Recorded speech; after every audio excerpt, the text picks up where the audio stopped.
too, just in case they fall off or something. Yeah. Probably don't need to number them. Right. Just make sure.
Oh boy, could take that off. Welcome to Connor Javahari's senior speech. At this time, I would like to extend a special welcome to Connor's parents, Mary O'Hare and Sean Javahari, as well as a special shout out to his amazing brother, Ryan, class of 2022. Connor entered prep in the 4th grade and has been active in the upper school over the past 3.5 years in a myriad of ways. He has participated in the film and cyber clubs, competes in both tennis and cyber patriot competitions, and currently serves as vice president of the Honor Education Council.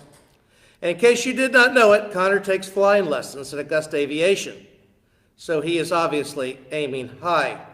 Now please welcome Connor to the podium as he shares his insights into machine learning and its future implications.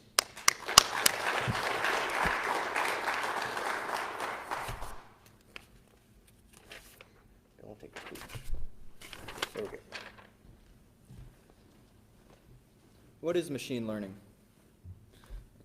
Machine learning is defined by the Cambridge Dictionary as the process of computers changing the way they carry out tasks by learning from new data, without a human being needing to give instructions in the form of a program.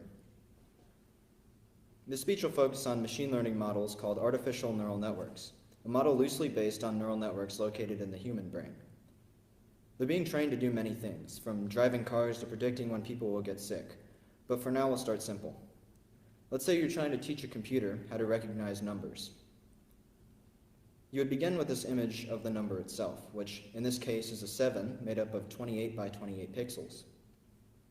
Each of these pixels would be assigned their own value from 0 to 1, depending on the darkness of the pixel. This 0 to 1 value is what makes up each neuron, and with a 28 by 28 pixel image, means we have 784 neurons, each with a value of a pixel. They make up the first layer, called the input layer, which passes our initial values into our network. These neurons will activate once a certain threshold is defined by the computer is reached, telling the neural network that the brightness of the pixel in that area is important. The input layer then passes all of its values to each neuron in the next layers, called the hidden layers. They contain the computer's strategy for identifying each number. This strategy can vary widely along with the amount of hidden layers and neurons contained in each. One example is having each neuron in the hidden layer search for smaller parts of a number first. It's similar to how we identify numbers, like how we see a 9 as a circle and a line, or an 8 as 2 circles. In this case, the triggered neurons identify the straight line at the top of the 7 and the diagonal line at the bottom. As each hidden layer fires, the network pieces together more and more of the number. After this, a single neuron in the output layer will trigger. The output layer in this example contains 10 neurons, one for each number 0 through 9. In our example, the neuron that represents a 7 fires, showing us that it views the number we input as a 7. Now, how is it possible to get neurons to fire upon a specific pattern being received? This is done by weighing the connections between neurons, which increases or decreases the chance of neurons firing following a previously fired neuron. Changing these weights are how neural networks are able to make different decisions depending on the image input. For instance, if a neuron in a hidden layer identifies a diagonal line in the middle of a grid, it applies a positive weight to the neural connections that form a straight line above it, and the neurons representing those pixels fire. The network now knows there is a diagonal line in the middle of a grid with a straight line on top, so a positive weight is applied to the neural connection representing a 7 in the output layer, and the 7 is identified. These specific weights are not limited to being between 0 and 1, and are essentially randomized until the neural network is able to learn the proper weights for its job. In order for the computer to accurately weight the connections between neurons, it needs a way to transfer the data from one entire layer to a single neuron. This can be accomplished by summing up all the neural values with their individual weights from a layer, and then plugging the sum into a logistic curve. This is a simple way to condense your large value into a number from 0 to 1, which a single neuron can handle. For instance, in this formula, if your sum, or your x value, was a 6, it would output a number extremely close to 1, but not quite, which is your y value. With this formula, information from one layer can be passed to each neuron in the next. Depending on the weights applied to each neuron, only some neurons in the next layer will reach their threshold and fire. Now that the neural network is set up, we need to teach it what weights work best for identifying the numbers we input. One of the most effective ways to teach a neural network is through a technique called supervised learning, where the operator feeds training data that contains a solution and the computer works its way there on its own. It's similar to being given completed practice problems in math, then using that information to complete practice problems on your own. However, unlike humans completing math problems, in machine learning, computers will need hundreds of thousands or even millions of pieces of data before they can accurately complete their job. This technology already affects our lives in many ways. For example, social media. With hundreds of millions of posts and videos to analyze, companies like Google, TikTok, and Instagram quickly realized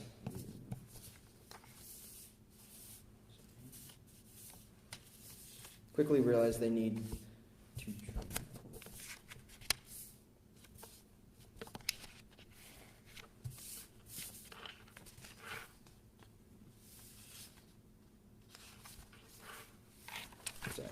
to turn to machine learning. One use they have is for moderating posts. Videos can often contain copyrighted material, hate speech, or other material against the company's guidelines. The companies then train neural networks to detect these posts and delete them. Another example is in healthcare. Companies like Kensai, for example, have developed models that are capable of predicting when patients are likely to get sick. This is possible by feeding massive amounts of data into neural networks in order to apply it into future situations. Machine learning is also being used in up-and-coming self-driving cars, who rely on it to identify their surroundings. Artificial neural networks are trained with huge amounts of driving data to identify people, road markings, and signs. Tesla is one of the leading companies in this field and hopes to have fully autonomous cars by the end of this year. It's pretty likely that one day we'll no longer have to drive our cars anymore. One example some may be familiar with in neural networks is using them to beat video games. For example, a program is called Mar.io, which is trained to beat Super Mario.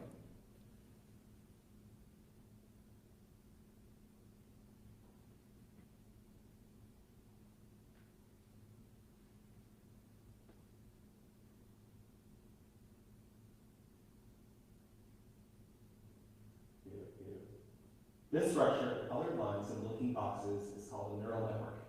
It's a simple mathematical model for how a brain works, but it can produce some very complicated behavior. With enough computational power, a neural network can come close to simulating a real human brain, but modern technology isn't there yet. On the left side, you have the inputs. This is what Mar.io sees. It's a simplified view of the level. The white squares stand for blocks the player can stand on, and the black squares stand for moving objects like enemies or mushrooms. On the right side, you have the outputs. These are the 8 buttons that Mar.io is able to press by using its neural network. In between the inputs and the outputs, all those lines and boxes, those are the neural network. Each free-floating box is called a neuron, and the lines connecting those boxes are like the axons and dendrites in a human brain. At any given time, only some of these neurons and connections are actually being used, and this is what people talk about when they say you only use 10% of your brain. The neural network you're seeing is a pretty complicated one, and it got so complicated as a result of a 24-hour evolutionary learning session. As you can see, machine learning will only become more relevant in our futures. But if you can take anything from this speech, it's that if a simplified version of our brains can predict when people will get sick, analyze millions of pieces of data, and even beat Super Mario in one try, just imagine what your brain can accomplish on its own. Thank you.